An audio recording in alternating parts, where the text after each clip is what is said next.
Butter দিয়ে দিচ্ছি,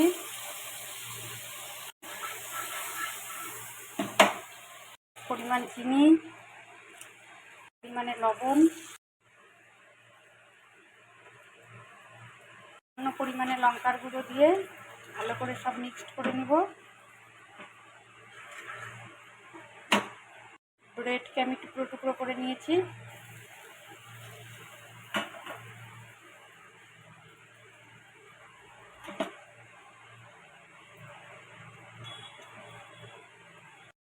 চায়ের সঙ্গে খুব কম সময়ে চায়ের সঙ্গে ব্রেডের এই স্ন্যাক্সটা রেডি হয়ে যায়।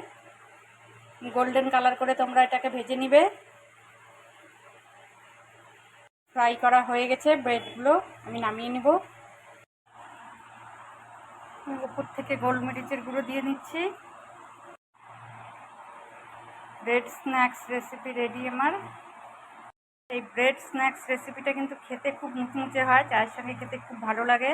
তোমরাও বাড়িতে এটা ট্রাই করবে।